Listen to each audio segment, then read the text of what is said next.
पासून सुरुवात करूया.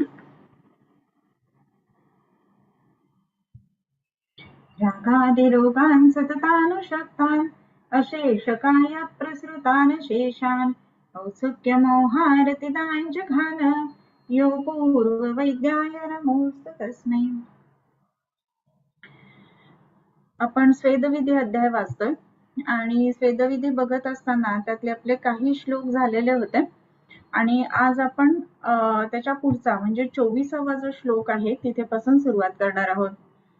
24व्या श्लोकापर्यंत आपण ज्या गोष्टी बघितल्या त्याच्यामध्ये आपण कोणकोणत्या गोष्टी करू नयेत म्हणजे अस्वेद्य कोण कोण आहेत हा आपण लास्ट श्लोक वाचलेला होता. आता अस्वेद्य असं म्हणत असताना स्वेदन कोणाला देऊ नये या संदर्भामध्ये आपण बघितलेलं होतं. आता त्याचा पुढचा जो श्लोक आहे तो आपण वाचणार आहोत.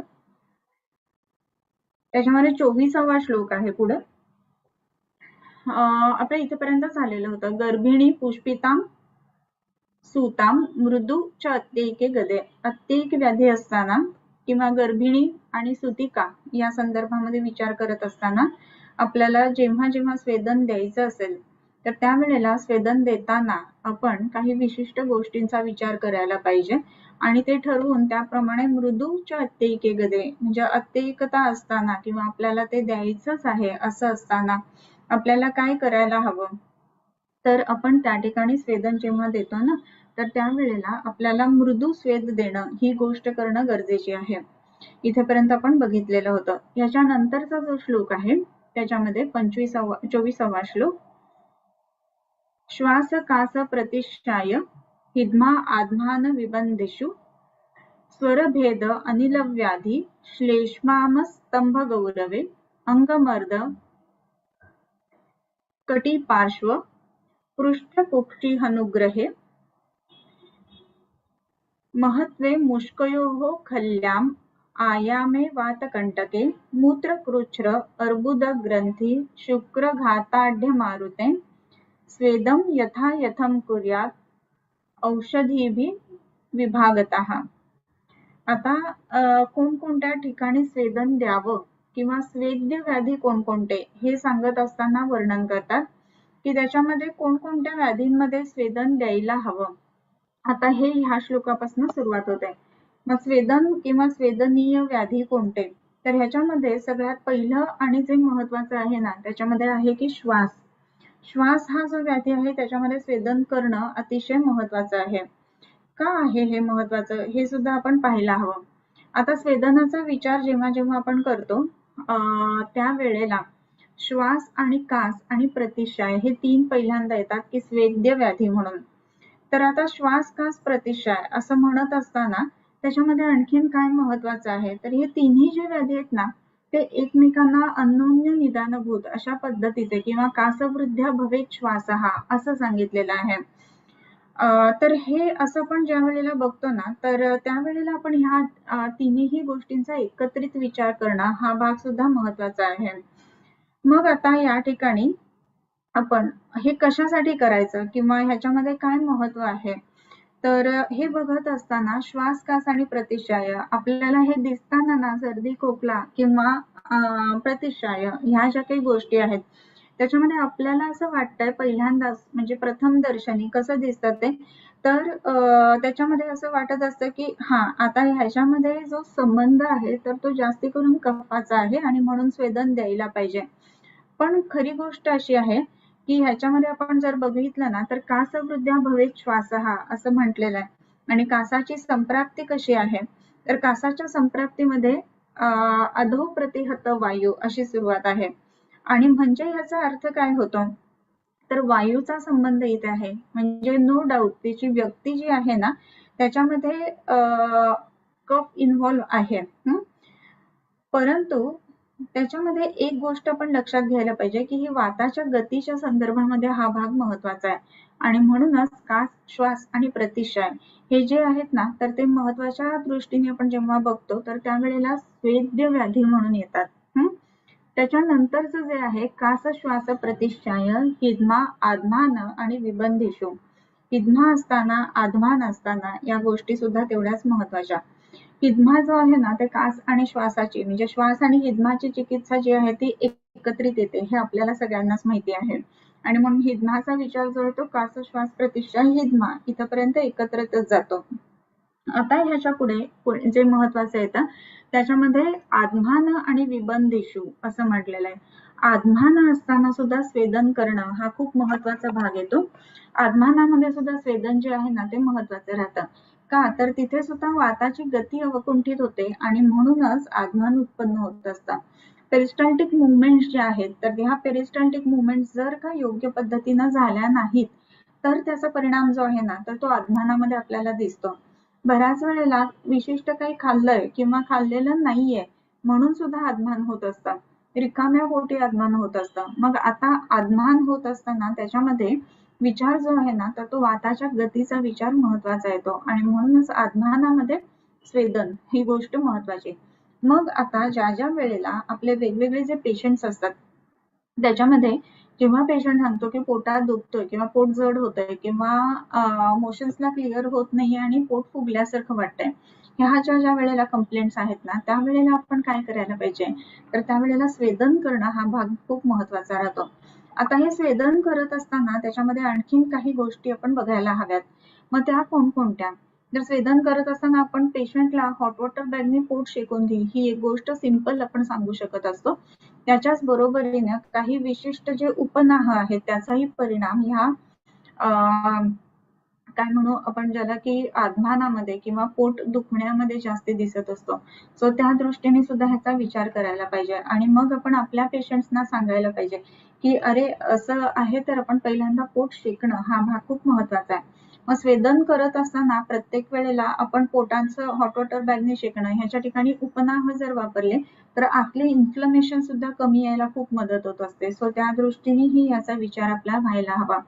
आता हे ज्या वेळेला आपण स्वेदन करतोय तर त्याच्याच बरोबर आणखीन एक शब्द आलेला आहे महत्वाचा तो म्हणजे विबंधिषु. विबंध असताना सुद्धा या पद्धतीनं किंवा विबंध असताना सुद्धा स्वेदन करणं हा भाग खूप महत्वाचा राहतो.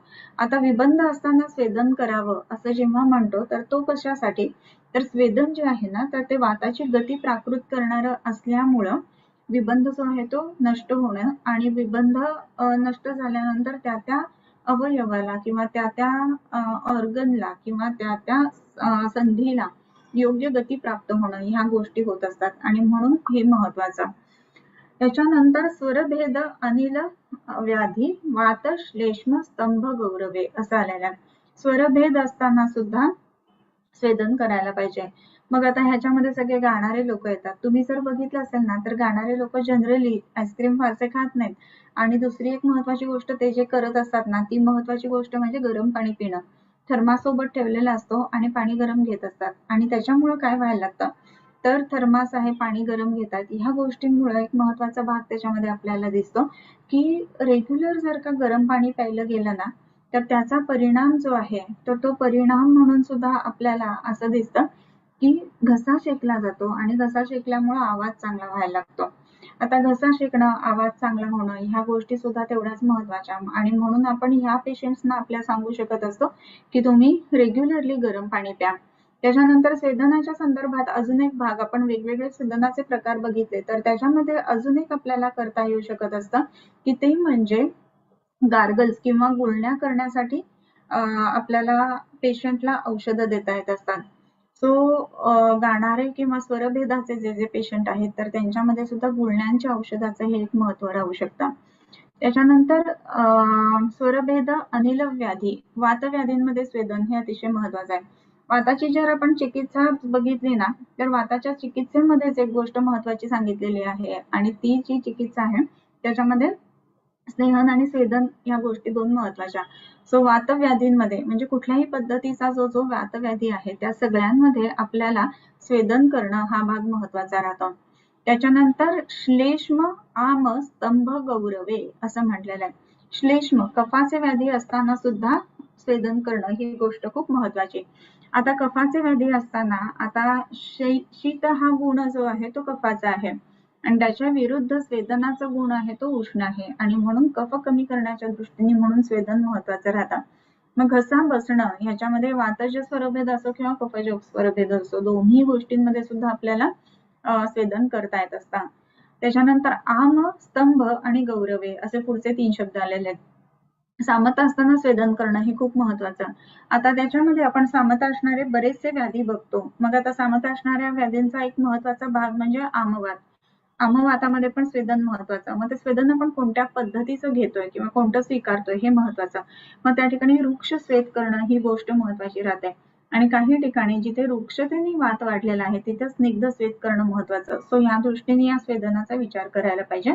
त्याच्यानंतर स्तंभ आणि गौरव असताना सुद्धा स्वेदन करणं हे महत्वाचं आहे. स्तंभ आणि गौरवाचा जेव्हा जेव्हा आपण विचार करतो ना तर त्यावेळेला त्या ठिकाणी सामता असताना स्तंभ असतो किंवा एखाद्या वेळेस वाताची गती विकृत असेल तरी गौरव असतो. सो ह्या ठिकाणी सुद्धा आपल्याला स्वेदन करणं महत्वाचं राहतं. याच्यानंतरचा जो श्लोक आहे त्याच्यामध्ये अंगमर्द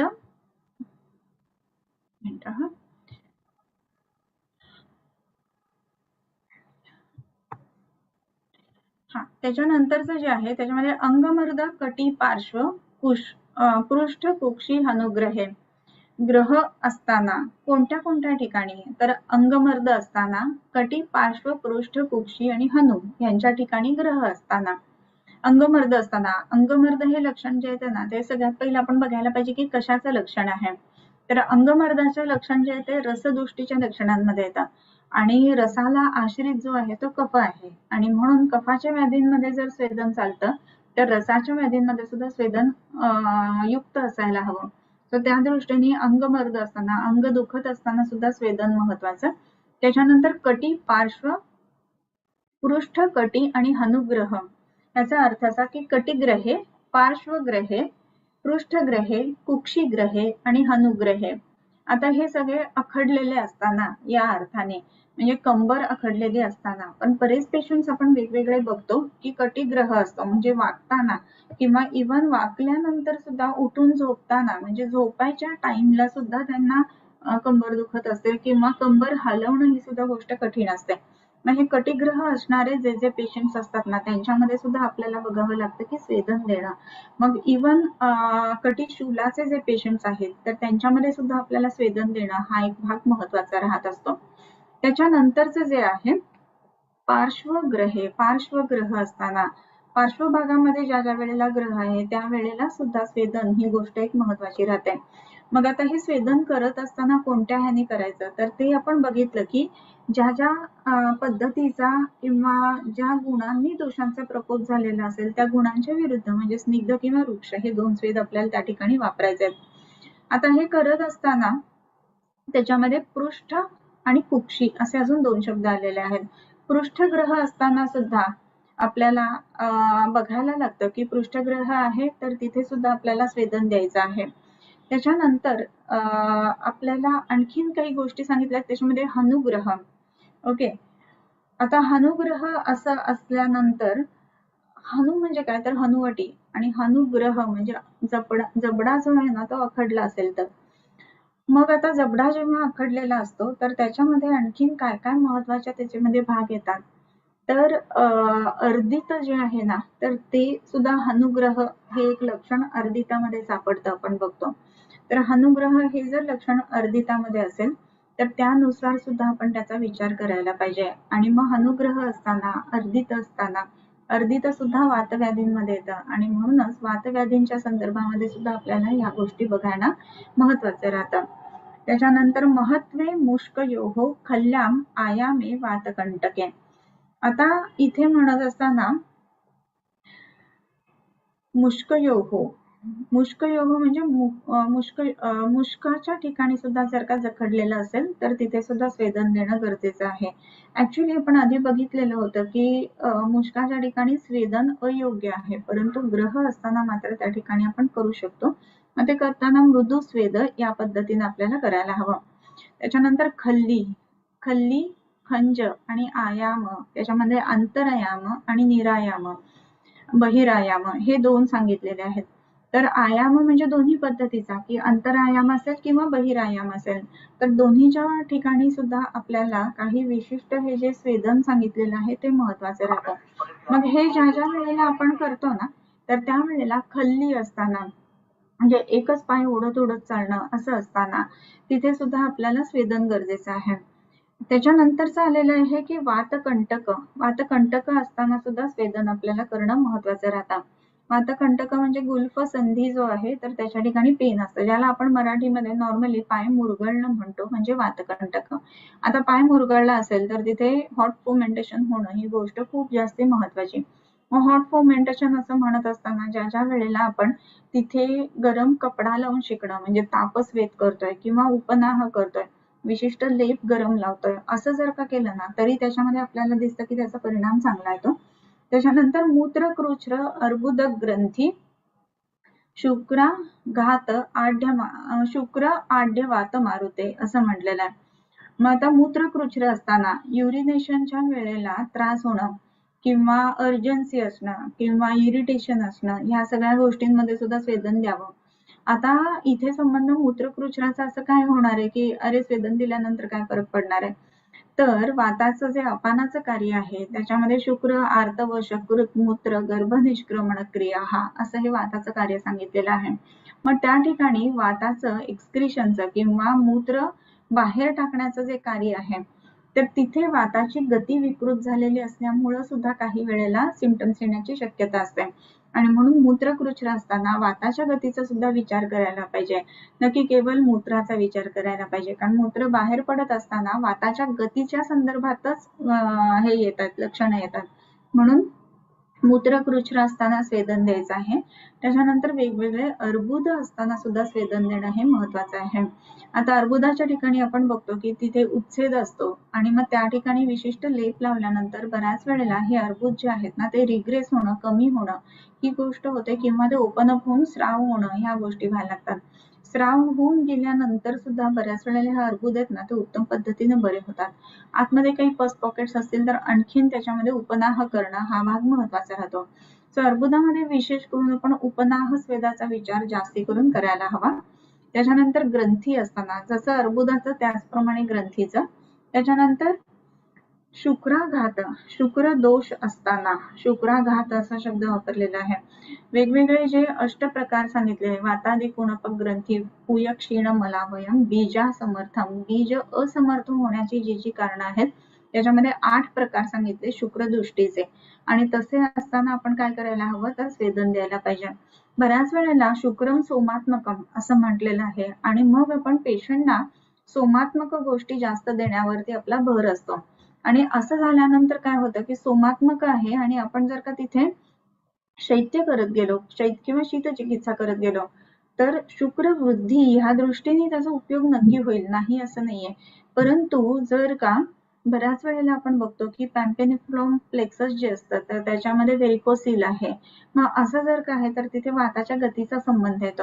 म्हणजे शुक्र तयार होत आहे पण बाहेर पडताना अडचण येत आहे, किंवा ज्या वेळेला वातदुष्ट शुक्र आहे, पित्तदुष्ट शुक्र आहे, कफदुष्ट शुक्र आहे, असं ज्या वेळेला आहे तर त्या वेळेला तिथे स्वेदन होणं हा भाग सुद्धा महत्वाचा आपण लक्षात घ्यायला पाहिजे. आणि म्हणून अभ्यंतर आणि ज्या वेळेला आपण स्नेहन करतो अशा पेशंट्स मध्ये तर आपण तिथे शुक्राला गामित्व असणारी स्नेहन देणं किंवा लोकल ऍप्लिकेशन साठी बाह्य स्नेहन देणं आणि त्याच्यानंतर स्वेदन करणं हा भाग सुद्धा तेवढाच महत्वाचा लक्षात घ्यायला पाहिजे. त्याच्यानंतर आढ्य मारुते, आढ्य मारुत असं म्हणत असताना आढ्य लोकांना होणारा तो म्हणून आढ्य मारुत असं म्हटलं जातं. आता आढ्य मारुत म्हणत असताना बऱ्याच वेळेला वातरक्ताचा संबंध येतो किंवा त्याच्यामध्ये उरुस्तंभाचा सुद्धा पण विचार करावा लागतो. सो वातरक्त असताना सुद्धा स्वेदन देणं ही गोष्ट गतीच्या दृष्टीने वाताच्या महत्वाची आहे आणि म्हणून आढ्य मारुते. त्याच्यानंतर स्वेदम यथायथम यथोक्तम औषध विभागतः असं म्हटलंय. त्या त्या विशिष्ट औषधांनी त्या त्या ठिकाणी स्वेदन करणं हे गरजेचं आहे. मग आता इथे आपण औषध जर का स्वेदनाची विचार करायची झाली तर एक कॅटेगरी आपण अशी करतो की अंगमर्द. त्याच्यानंतर अंगमर्द असताना म्हणजे रसाशी संबंधित जर का स्वेदन द्यायचं असेल आपल्याला तर जे जे स्वेदोपक गण सांगितलेलं आहे त्या स्वेदोपक गणातली रसावरती जाणारी औषधं ती वापरायची. त्याच्यानंतर विबंध असताना आणि जे असं म्हटलेलं आहे त्याच्यामध्ये की पार्श्वरूप, पृष्ठग्रह किंवा हनुग्रह असं असताना मग तिथे एकांतिक वातशमन करण्यासाठी दशमूळ स्वेद हे आपण उत्तम पद्धतीने वापरू शकत असतो. त्याच्यानंतर खल्ली, आयाम आणि वातकंटक हे जे नानात्मक व्याधींमध्ये वाताच्या येतात, मग त्यामध्ये आपण सत्सुप्ती किंवा त्याच्याबरोबर रासनादी किंवा महारसनादी ह्या गोष्टींचं स्वेदन केलं तर त्याचा परिणाम जास्त चांगला येईल. त्याच्यानंतर ग्रंथी, अर्बुद असं जेव्हा आहे तर त्या ठिकाणी पुनर्नवा, आम्रहरिद्रा ह्या गोष्टींनी स्वेदन केलं तर त्याचा परिणाम जास्त चांगला होईल. सो स्वेदनाचा प्रकार कोणता करायचा आणि स्वेदनाचं औषधं कोणती वापरायची ह्या दोन्ही गोष्टी ज्या आहेत ना तर त्याचा विचार करून मग आपण ह्या गोष्टी ठरवायला हव्यात. त्याच्यानंतर आपण पुढच्या श्लोकाकडे जाऊया. हा, स्वेदम यथायथम कुर्यात औषध विभागतः तत् औषध विभागता त्या पद्धतीनं त्या ठिकाणचं औषध जे आहे तर ते आपण तिथे योग्य पद्धतीनं वापरलं पाहिजे. त्याच्यानंतर स्वेदो हितस्त्वम अनग्नेयो वाते मेदक कफावृते निवातम गृहमायासो गुरुप्रावरणं भयम उपनाह अवक्रोधा भूरिपानं क्षुधातपः असं म्हटलेलं आहे. आता इथेपर्यंत जे आहे ना तर त्यामध्ये स्वेदो कसला स्वेद तर हित हा तू अन अग्नेय हा. आता इथेपर्यंत आपण जे सगळे स्वेदन बघितले ना ते अग्नेय स्वेद म्हणजे प्रत्यक्ष उष्णता देणारे स्वेद हे बघितलंय. पण अनग्नी स्वेद हा काय प्रकार असेल असा एक विचार करायला पाहिजे. अनग्नी स्वेद म्हणजे स्वेद याचा अर्थ काय तर स्वेद न करणार ते स्वेद. मग स्वेद म्हणजे काय तर घाम शरीरातनं बाहेर काढणं. याच्यासाठी काय काय करू शकतो तर आपल्याला बाहेरून उष्णता दिल्यानंतर शरीरामधनं घाम बाहेर येणार आहे. पण हे न करता आपल्याला काही गोष्टी ज्या आहेत ना तर त्या अनग्नी स्वेदामध्ये येतात. मग स्वेदो हितस अनग्नेय अग्नेय स्वेद म्हणजे जिथे अग्नीचा संपर्क आहे, आपण प्रत्यक्ष उष्णता बाहेरून देतोय तो अग्नेय स्वेद झाला. पण जिथे आपण प्रत्यक्ष उष्णता न देता सुद्धा स्वेदन होतंय तर त्याला अनग्नी स्वेद असं म्हटलेलं आहे. मग हा अनग्नी स्वेद आहे ना तो कशामध्ये महत्वाचा आहे तर अनग्नी स्वेद जो आहे तर ते कुठे कुठे करायला पाहिजे तर वाते मेदक कफावृते असं म्हटलेलं आहे.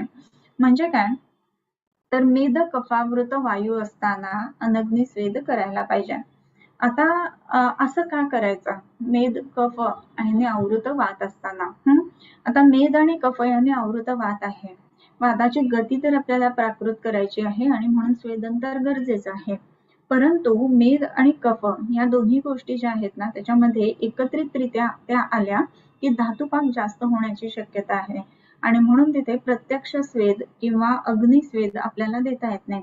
आणि मग त्या ठिकाणी काय करायला पाहिजे तर अनग्नी स्वेद करायला पाहिजे. म्हणजे आवृतत्वाचा जेव्हा जेव्हा विषय येतो आणि विशेषत्वाने मेदाच्या संदर्भात विषय येतो तर त्या वेळेला स्वेदन करताना खूप कीनली आपण स्वेदनाकडे बघावं लागतं.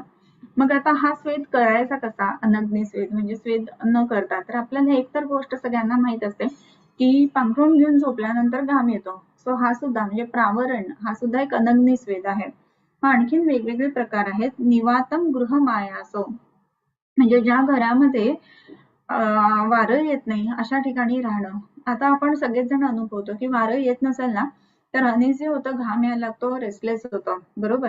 तर हे जे आहे ना ते निवात म्हणजे जिथे वारं येत नाही अशा घरामध्ये राहणं. म्हणजेच काय तर खिडक्या वगैरे सगळं बंद करून घ्यायचं आणि त्या खोलीमध्ये बसायचं. म्हणजे काय होईल तर अनग्नी स्वेद यायला सुरुवात होईल. मग हा अनग्नी स्वेद होईल आणि स्वेदन व्हायला सुरुवात होईल. आता हे जे आहे ना हे आपण विशेषत्वाने बघतो की ज्वराच्या पेशंट्स मध्ये सुद्धा आपण याच पद्धतीनं देतो. ज्वरामध्ये सुद्धा धातुपाक होऊ नये या दृष्टीने स्वेद व्हावं पण धातुपाक होऊ नये म्हणून बाहेरून उष्णता देण्यापेक्षा आतून म्हणजेच अनग्नी स्वेद हा महत्वाचा राहतो. आणि म्हणूनच गरम पांघरूण घेऊन झोपणं किंवा ज्याच्यामध्ये गरम होईल अशा पांघरूण घेऊन झोपणं आणि ते झोपल्यानंतर सुद्धा पंखे बंद अशा परिस्थितीमध्ये ठेवलं तर स्वेदन लवकर होतं आणि ज्वर लवकर उतरायला मदत होत असते. सो निवातम गृहम आयासो गुरुप्रावरणं भयम. निवातम गृहम असं म्हटलेलं आहे. आता निवांत ठिकाणी राहणं म्हणजे जिथे हवा येत नाहीये अशा ठिकाणी राहणं. त्याच्यानंतर आयासहा नाम व्यायाम. आयास म्हणजे शरीर आयास जनक कर्म व्यायाम संज्ञितम असं म्हटलेलं आहे. तर त्याप्रमाणे व्यायाम करणं हे सुद्धा स्वेद आणण्यासाठी महत्वाचं आहे. मग त्यामध्ये हेमंत ऋतू आहे किंवा तब्येत चांगली आहे, परंतु स्रोतसांचा विबंध असेल किंवा जडपणा आहे, तर असं असताना पोट ज्या वेळेला कमी करायचं आहे किंवा वजन कमी करायचं आहे, तर अशा सगळ्याच्या ठिकाणी आपल्याला जेव्हा आहे ना, तर तिथे व्यायाम करणं हा भाग महत्वाचा राहतो स्वेदनाच्या दृष्टीने, आणि म्हणून आयासो असं म्हटलेलं आहे. त्याच्यानंतर गुरुप्रावरण, जसं मगाशी आपण म्हटलं की गुरुप्रावरण म्हणजे जड एखादं किंवा गरम असणारं किंवा गरम ज्याच्यामध्ये होतं, जसं वूलचं वगैरे असतं, तर तसं प्रावरण म्हणजे पांघरून घेऊन झोपणं. तर हे पांघरून घेऊन झोपणं आहे ना, तर त्याने सुद्धा स्वेद होत असतं. आणखीन एक महत्वाचा शब्द याच्यानंतर पुढे आलेला आहे, तर त्याच्यामध्ये स्वेदन अनग्नी स्वेद आपण बघतोय. तर अनग्नी स्वेद मध्ये स्वेदो निवातम गृहमायासो गुरुप्रावरणम आणि भयम असं म्हटलेलं आहे. आता भयम म्हणजे काय, तर भीती दाखवल्यानंतर सुद्धा घाम फुटतो ना, आणि म्हणून ते जे आहे ना ते अनग्नी स्वेद आहे. मग आता ज्या वेळेला विशेषत्वाने वातज उन्मादाचे पेशंट असतात, त्यांना आपल्याला पुन्हा योग्य मन त्यांचं स्थितीवरती आणायचं असेल, अशा ठिकाणी सुद्धा काही वेळेला भय दाखवावं असं म्हटलेलं आहे. मग भीती दाखवल्यानंतर स्वेदन होतं, वायूची गती प्राकृत होते, मनाची गती प्राकृत होते, आणि मनाची गती प्राकृत झाल्यामुळे काय होणार आहे पुढे, की उन्मादाची लक्षणं जी आहेत ती कमी यायला मदत होणार आहे. आणि म्हणून निवातम गृहमायास गुरुप्रावरणम भयम. त्याच्यानंतर उपनाह. उपनाहामध्ये कसं आहे ना, की आपण गरम करून बांधतोय. तसंच काही विशिष्ट औषधं अशी असतात की त्यांचा वीर्य जे आहे ना तेच उष्ण असतं, आणि म्हणून विशेष करून विड्याचं पान नुसतं, सिंगल विड्याचं पान एखाद्या आपण ऍप्सिस वरती बांधलं तरी सुद्धा तो ऍप्सिस जो आहे ना तो फुटून स्रवायला लागतो. सो हे उपनाह जे आहेत ते जे प्रत्यक्ष गरम नाही केले जात, तरी सुद्धा त्याचा परिणाम जो आहे ना तो आपल्याला उष्णतेसारखा मिळतो, म्हणून उपनाह असं म्हणलंय. त्याच्यानंतर एक मिनिट, उपनाहौ क्रोध पानम क्षुधात पहा. क्रोध चिडायला लावणं हे सुद्धा स्वेदनाचं लक्षण आहे. मग आता स्वेदन करण्यासाठी चिडल्यानंतर अनग्नी स्वेद होत असतो, हे सगळ्यांनाच माहिती आहे. चिडल्यानंतर अगदी घाम येणं, कडेला वाहणं या गोष्टी होतात. त्याच्यानंतर भूरी पानम, पान याचा अर्थ या ठिकाणी मद्यपान असा आहे, जास्त प्रमाणामध्ये घेतल्यानंतर स्वेदन येणं हा भाग. त्याच्यानंतर क्षुधा, भूक लागल्यानंतर म्हणजे क्षुधा निग्रह जर केला तरी स्वेदन व्हायला लागतं, हे अनग्नी स्वेदामध्ये आहे. मग आता ज्या वेळेला भूक लागलेली आहे आणि काहीही नाही खाल्लंय असा जो हे आहे ना, त्यामध्ये सामतेचं पचन उत्तम पद्धतीने होतं, किंवा अगदी अल्प आहार घेणं, क्षुधा निग्रह असा शब्द वापरलेला आहे याच्यामध्ये. मग क्षुधा निग्रह करणं हे स्वेदनाचे लक्षण आहे, आणि क्षुधा निग्रह केल्यानंतर काय होणार आहे, तर क्षुधा निग्रहामुळे विशेष करून स्वेदन होणार आहे आणि आमाचं पाचन व्हायला मदत होणार आहे, म्हणून क्षुधा निग्रह हा. आणि आतपहा असा शेवटचा शब्द आलेला आहे. उन्हामध्ये प्रत्यक्ष बसणं किंवा जिथे ऊन येते अशा जागी बसणं याने सुद्धा स्वेदन चालू होतं. हे प्रत्येकानेच अनुभवलं असेल की आपण घरामध्ये आहोत किंवा गॅलरीमध्ये बसतोय, तर गॅलरीत ऊन जर का लागत असेल ना तर निश्चितच घाम यायला सुरुवात होते आणि मग आपण आतमध्ये येतो. सो हे सगळे जे आहेत ते अनग्नी स्वेदाचे प्रकार आहेत. बऱ्याच वेळेला बरेच पेशंट्स जे असतात ते आपल्याला स्वेदन अनर्ह असे दिसत असतात.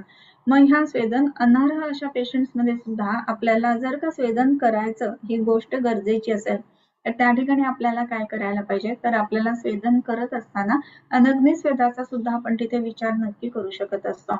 मग आता हे स्वेद झाल्यानंतर त्याची स्वेदाची ज्याला आपण फलश्रुती किंवा योग्य लक्षणं कुठली हे आपण बघतो. तर त्याच्यामध्ये स्नेहक्लीना कोष्ठगा धातू गावा स्रोतोलीना येच शाखास्ति संस्थाः दोषाः स्वेदैः ते द्रवीकृत्य कोष्ठम नीताः सम्यक शुद्धिभिः निर्रियन्ते. रिय म्हणजे बाहेर काढणं बरं का, री म्हणजे बाहेर काढणं या अर्थाने. आता आपण ज्या ज्या वेळेला स्वेदनाची फलश्रुती बघतो, तर त्या फलश्रुतीमध्ये किंवा वेदनामुळे काय काय घडतं, तर स्नेह क्लिन्न कोष्ठगा धातू गावा. स्नेह क्लिन्न म्हणजे स्वेदन केल्यानंतर स्नेहाने क्लिन्न झालेले जे दोष आहेत, मग ते दोष कोष्ठग असतील किंवा धातुग असतील, म्हणजे कोष्ठामध्ये आहेत तरी सुद्धा किंवा धातूंमध्ये आहेत तरी सुद्धा असे जे दोष आहेत ना, तर ते बाहेर काढून टाकण्याच्या दृष्टीने आपल्याला मदत होत असते. आणि म्हणून काय घडतं, तर आपण ज्या ज्या वेळेला ह्या स्वेदनाचा विचार करतो किंवा स्वेदन उत्तम पद्धतीने देतो, तेव्हा आधी स्नेहन केलेलं आहे, अशा वेळेला स्नेह क्लिन्न असे असणारे जे दोष आहेत मग हे दोष कुठे आहेत? तर आयदर ते कोष्ठामध्ये आहेत किंवा हे दोष जे आहेत ते धातूंमध्ये आहेत. म्हणजे धातू किंवा शाखा कोष्ठ गती या दोन्हींमध्ये जरी सुद्धा हे दोष असतील तरी सुद्धा स्वेदनाने ते बाहेर येणार आहेत. आणखी एक महत्वाचा भाग म्हणजे स्रोतोलीना असं म्हणलेलं आहे. स्रोतसांमध्ये असणारे जे दोष आहेत ते सुद्धा स्वेदनाने बाहेर यायला मदत होत असते. ये च शाखा अस्थि संस्था, शाखा अस्थींच्या ठिकाणी सुद्धा जे दोष आहेत तर ते सुद्धा बाहेर येण्याच्या दृष्टीने मदत होत असते. सो स्नेहक्लीना कोष्ठगा धातुगावा स्रोतोलीना ये च शाखास्ती संस्था. हे दोष कुठेही असोत पण ते जर का योग्य जागेवरती आणायचे आहेत आणि बाहेर काढून टाकायचे आहेत तर आपल्याला स्वेदन ही गोष्ट खूप महत्वाची आहे. मग दोषाः स्वेदैहि ते द्रवीकृत्य कोष्ठम, स्वेदनाने हे दोष द्रवीकृत्य कोष्ठम नीताः असं आहे. म्हणजे स्वेदन केल्यानंतर काय होतं तर हे स्वेदन केल्यानंतर दोष जे आहेत ते कोष्ठांमध्ये द्रवीभूत होऊन कोष्ठाकडे येतात. म्हणजे स्रोतसांमध्ये आपण स्नेहन केलेलं आहे आपण, मग दोष कुठेही आहेत तर स्नेहन झाल्यानंतर ते येणं किंवा ते कोष्ठामध्ये येणं ही जी कोष्ठ शाखा गती आहे ना त्याच्यासाठी हे स्वेदन जास्त महत्वाचं. दोषाः स्वेदैहि ते द्रवीकृत्य कोष्ठम नीताः सम्यक शुद्धिभिः ह्रियन्ते. सम्यक शोधन होण्याच्या दृष्टीने हे शोधनाने त्याचा चांगला आपल्याला उत्सर्ग किंवा ह्रियन्ते बाहेर काढून टाकणं ही गोष्ट होते. म्हणजे जर का आपल्याला दोष शरीरातून बाहेर काढून टाकायचे आहे तर नुसतं स्नेहन करून उपयोग नाहीये, तर स्वेदन सुद्धा तेवढंच महत्वाचं. बरेच ठिकाणी स्वेदनाची ही जी पद्धत असते ना तर ती वेगवेगळी असते. शोधन देत असताना पहिले 3 दिवस फक्त स्नेहन अभ्यंतर दिलं जातं आणि मग 4थ्या दिवशी 5व्या दिवशी स्नेहन आणि स्वेदन बाह्य केलं जातं. काही वेळेला असं केलं जातं की 7ही दिवस स्नेहन फक्त अभ्यंतर दिलं जातं आणि त्याच्यानंतर शेवटच्या दिवशी स्नेहन स्वेदन केलं जातं आणि मग दोष कोष्ठामध्ये आणून द्रवीकृत्य करून मग बाहेर काढून टाकणं, शोधन करणं ह्या गोष्टी होतात. तर ह्रियन्ते म्हणजे बाहेर काढून टाकणं. आता हे जे वेगवेगळं आहे ना की दोष कोणत्या वेळेला स्वेदन द्यायचं तर आपण कोणत्या भागामध्ये राहतोय ह्याच्यावरती सुद्धा हे अवलंबून राहील बरं का. म्हणजे आपल्याला असं वाटतं की अरे नाही आमच्याकडे असं नाही अशी पद्धत आहे, मग दुसऱ्या एका वैद्यांकडे वेगळी पद्धत असते किंवा आणखीन वेगळ्या भागामध्ये वेगळी पद्धत असते. अशी ही वेगळी पद्धत का होते? म्हणजे जे म्हटलं होतं ना की असंच व्हायला पाहिजे, 3 दिवस स्नेहन द्या, 4थ्या दिवशी स्वेदन द्या आणि मग समजा काय एक स्नेह विराम देऊन मग विरेचन द्या आताच्या ह्या काळामध्ये. परंतु जर का आपण मुंबई की जिथे स्वेदन खूप होतं किंवा सोलापूर की जिथे खूप तापस्वेदासारखा प्रकार असतो अशा ठिकाणी जर असू तर तिथे काय होणार आहे तर स्वेदन नित्य घडतंय. मग तिथे कदाचित शेवटचे 2 दिवस शेवटचे 3 दिवस हे स्वेदनासाठी बोलवलं जातं. काही ठिकाणी खूप जास्त थंडी असते जसं की माथेरान आहे किंवा महाबळेश्वर आहे. मग या थंडीच्या ठिकाणी जर का लोक राहत असतील तर मग तिथे दोष जे आहेत ना ते स्कन्न असण्याची शक्यता जास्ती असते. मग अशा वेळेला पहिल्या दिवसापासून स्नेहन स्वेदन करणं महत्वाचं राहतं. सो प्रत्येक वेळेला आपण असंच केलं पाहिजे असं जे आहे ना तर तसं नाही करू शकत. जसं आपल्याला कोष्ठ ठरवून कोष्ठ बघून कोणतं आहे ते बघून त्याप्रमाणे विरेचन द्यावं लागतं. काहींना 1 गोळीनी 10 वेग येतील तर तेवढेच काहींना 1 गोळी दिल्यानंतर 20 वेग सुद्धा येतात. सो कोणत्या पद्धतीचा आपल्याला प्रकार मध्यम उत्तम का अवर शोधन करायचंय त्याच्यानुसार आपण ते गोळीची मात्रा ठरवतो कोष्ठानुसार. सो प्रत्येक पेशंटमध्ये हे वेगळं ठरतं. सो त्याच पद्धतीनं स्वेदन सुद्धा जेव्हा द्यायचं ना तर ते वेगवेगळ्या अशा शेड्यूल मध्ये पेशंट्सना दिलं जातं. म्हणजे कुठली गोष्ट एकदम बरोबर आहे किंवा हे एकदम वेगळं आहे आम्ही असं करतो असं जे आहे ना त्याची कारणं जी आहेत ती याची पाठीमागे दडलेली असतात. अर्थात दुष्यम देशम बलम कालम अनलम प्रकृतीम वयः सत्वम सात्म्यम तथा हारम अवस्थाश्च पृथक्विदा हे तर आपल्याला सांगून ठेवलेलंच आहे सुरुवातीला. सो त्याच पद्धतीनं जर का आपण ह्या गोष्टींचा विचार केला तर समोरचा वैद्य किंवा वेगळ्या विभागामधला वेगळ्या भागातला वैद्य असं का देतोय ह्याची उत्तर आपल्याला मिळायला लागतात. सो ह्या दृष्टीने ह्याचा विचार व्हायला हवा. सो हा शेवटचा श्लोक आहे. स्नेहक्लीना कोष्ठगा धातुगावा स्रोतोलीना ये च शाखास्ति संस्थाः दोषाः स्वेदैहि ते द्रवीकृत्य कोष्ठम नीताः सम्यक शुद्धिभिः निर्ह्रियन्ते. शुद्धी करून त्याचे बाहेर काढले जातात. सो इथे हा स्वेदविधी अध्याय सांग होतो. त्याच्यानंतर आता आपण जो आहे तो 18वा अध्याय वाचन सुरुवात करणार आहोत.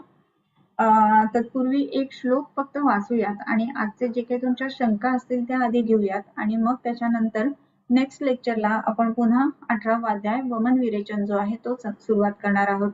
आपण स्नेहन बघितला, स्वेदन बघितला आणि याच्यानंतरचा जे शोधनाचा संबंध आहे तो ह्या वमन विरेचन अध्यायामध्ये सांगितलेला आहे. आता तो वमन विरेचन विधिमध्ययं व्याख्यास्यामः इतिहास्माहु रात्रे यादयो महर्षयः कफे विदध्यात् वमनं संयोगे वा कपोल्वणे तद्वत् विरेचनं पित्ते विशेषेण तु वामयेत् नवज्वरातिसाराद पित्तासृक्राजयक्ष्मिणः कुष्ठमेहापचिग्रन्थि श्रीपदोन्मादकासिनः श्वासरुल्लासविसर्प स्तन्यदोषोर्ध्वरोगिणः. सो इथे आज आपण 17वा अध्याय जो आहे तो पूर्ण केलेला आहे. तुमच्या शंका ज्या काही असतील त्या तुम्ही चॅट बॉक्स मध्ये विचारू शकता. युट्यूब वरती जर का तुम्ही बघत असाल तर युट्यूब वरती सुद्धा तुम्ही जे लाईव्ह चॅट असतं त्याच्यामध्ये विचारलं तर त्याचे उत्तर आपल्याला देता येते. ओके,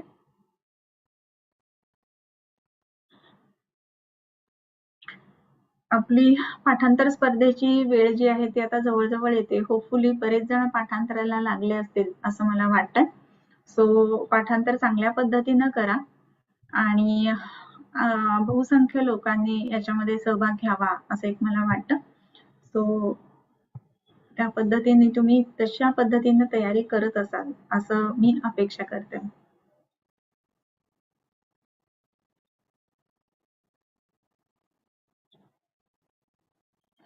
ओके, एक क्वेश्चन आलेला आहे.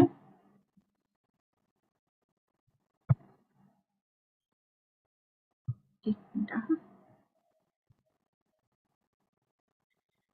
रजो प्रवृत्ति के समय में पेट में दर्द होने पर स्वेदन करने से ब्लीडिंग बढ़ जाता है, तो इसमें नहीं करना है क्या? अगदी बरोबर आहे. हा चांगला प्रश्न विचारला.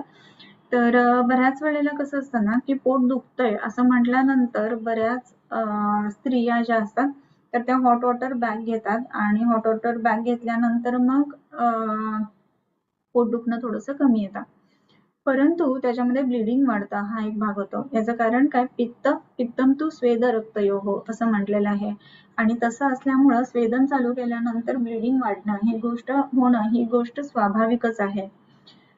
आता जर का आपण बघितलं ना तर अस्वेद्य जे सांगितलेले होतं, न स्वेदयेत अतिस्थूल रुक्ष दुर्बल मूर्छितान स्तंभनीय ज्यांना स्तंभन द्यायचं त्यांना, त्याच्यानंतर क्षतक्षीण क्षाम मध्य विकारिणः तिमिर उदर विसर्प कुष्ठ शोषाढ्य रोगिणः पीतदुग्ध दधिस्नेह मधुनकृत विरेचनम भ्रष्टदग्ध बुदग्लानि क्रोध शोकमयान्वितम क्षतृष्णा कामला पांडू मेहिना पित्त पीडिताम गर्भिणीं पुष्पिताम सूताम मृदुम च तेलके गते असं म्हणलं.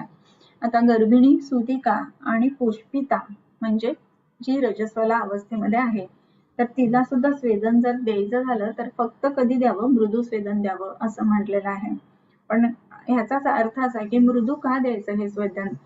तर नाही मृदू दिलं ना तर ब्लिडिंग वाढणार आहे आणि ते सुद्धा गरज असतानाच द्यावं. जेव्हा असं सांगितलं होतं ना की ह्याच्यामध्ये मृदू स्वेद द्या किंवा कमी प्रमाणामध्ये स्वेद द्या तर विचार करून स्वेदन करायला पाहिजे. ही गोष्ट खूपच महत्वाची आहे, हे लक्षात घ्यायला पाहिजे. आणि मग हे स्वेदन जे आपण करणार आहोत ना तर त्याच्यामध्ये पुष्पित अवस्था असताना जर का स्वेदन करायचं झालं तर मग ते कमी प्रमाणामध्ये म्हणजे तापस्वेदी ह्या पद्धतीने असायला हवं. अर्थात ज्या वेळेला रजस्वला किंवा रजो प्रवृत्ती होत असताना खूप जास्त पेन असताना तर त्यावेळेला त्याची चिकित्सा जी आहे ती थोडीशी वेगळी असायला हवी. खरं म्हणजे डे 1चं पेन वेगळं असतं आणि डे 2 डे 3 हे पेन वेगळं असतं. जनरली डे 1चं जे पेन असतं त्याच्यामध्ये वाताची गती प्राकृत नसल्यामुळे पेन असतं आणि डे 2 डे 3 जे असतं ते हेवी ब्लिडिंग असल्यानंतर मग पेन असतं. मग असं जर का असेल ना तर ती चिकित्सा आधी करायला पाहिजे. पेशंटला शक्यतो हॉट वॉटर बॅग घेऊन शेकणं हा भाग जो आहे तो टाळणं जास्त इष्ट राहील. डे 1चं पेन असेल ना तर तिथे हॉट वॉटर बॅग एक वेळ उपयुक्त राहील, कारण की तिथे वाताची गती प्राकृत होऊन फ्लो चालू झाला की पेन कमी होतं. परंतु डे 2 डे 3 ला हेवी ब्लिडिंग असताना जर का पेन असेल तर तिथे मात्र हॉट वॉटर बॅग घ्यायला नाही पाहिजे किंवा जस्ट बिफोर एक दिवस आधी साधारणतः ड्यू डेट माहिती असते त्याच्या आधी जर स्नेहस्वेदन करून बस्ती केले गेले 7 दिवस तर मग हे जे प्री मेन्स्ट्रुअल किंवा डे 1चं जे पेन आहे ते खूप चांगल्या पद्धतीने कमी येत असतं. ओके. सो चेहऱ्यावर लेप लावायच्या आधी स्वेदन घ्यावं, तर ते घ्यायचं का? हा असा टिपिकल फेशियल टाईपचा क्वेश्चन आहे की बऱ्याच वेळेला ते मसाज केला जातो, नंतर स्क्रब केलं जातं, मग त्याच्यानंतर स्टीम दिली जाते आणि मग त्याच्यानंतर लेप लावले जातात वेगवेगळे. तर स्टीम दिल्याने काय होतं, मृदुत्व येतं स्रोतसांमध्ये आणि मग जे काही ब्लॅक हेड्स व्हाईट हेड्स आहेत ते काढून टाकण्यासाठी त्याचा मदत होत असते. आणि ते न करता जर का केलं ना तर स्किनला किंवा त्वचेला इजा होणार आहे आणि म्हणून स्वेदन करून मग ते क्लिनिंग करून मग त्याच्यानंतर वेगवेगळे लेप लावले जातात. पण स्वेदन करत असताना अगदी थपथपून घाम येतोय एवढं स्वेदन तिथे अपेक्षित नाहीये, हे लक्षात घ्यायला पाहिजे. ओके. वेट लॉस करने के लिए भी कई लोग आते हैं, वहाँ रेगुलर में स्नेहन स्वेदन करना चाहिए क्या? क्योंकि स्थूल रोगी में मना किया है. बरोबर. आता जेव्हा आपण विचार करतो ना की लेखनीय गण जे आहे तर त्यांनी जर स्वेदन दिलं तर आपल्याला ते दोन्ही गोष्टी एकत्रित आपल्याला घेता येतील, राईट.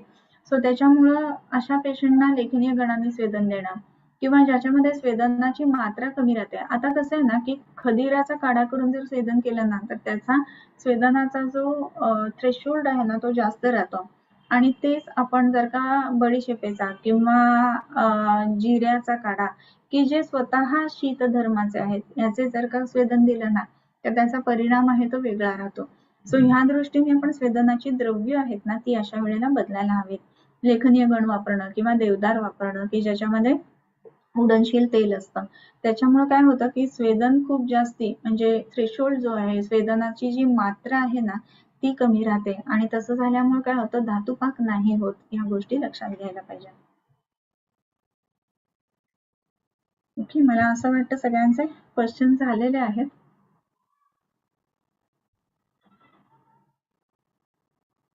किंबहुना तुमचे केले धर्म कीर्तन हे सिद्धी गेले, तीर्थ माझे जुरले पायिकपण आता विश्वात्मके देवे, येणी वाग्यज्ञे तोषावे तोषोनी मज द्यावे पसाय दान हे, जे फळांची व्यंकटी सांडो तया सत्कर्मी रती वाढो, भूता परस्परे पडो मैत्र जीवांचे, दुरितांचे तिमिर जावो, विश्वस्वधर्म सूर्ये पाहो, जो जे वांछील तो ते लाहो प्राणिजात, वर्षत सकळ मंगळी ईश्वर निष्ठांची मांदियाळी, अनवरत भूमंडळी भेटतो भूता, चला कल्पतरूंचे आरव, चेतना चिंतामणींचे गाव, बोलते जे अर्णव पियुषांचे, चंद्रमे जे अलांछन, मार्तंड जे तापहीन, ते सर्वाही सदा सज्जन सोय रे होतो, किंबहुना सर्व सुखी पूर्ण हो नीती लोकी, भजिजो आदि पुरुषी अखंडित, आणि ग्रंथ उपजविये विशेषी लोकी ये, दृष्टादृष्ट विजय हुआवेजी, येथ म्हणे श्री विश्वेश्वरावो, हा होईल दान पसावो, येणेवरे ज्ञान देवो सुखिया झाला, येणेवरे ज्ञान देवो सुखिया झाला, येणेवरे ज्ञान देवो सुखिया झाला.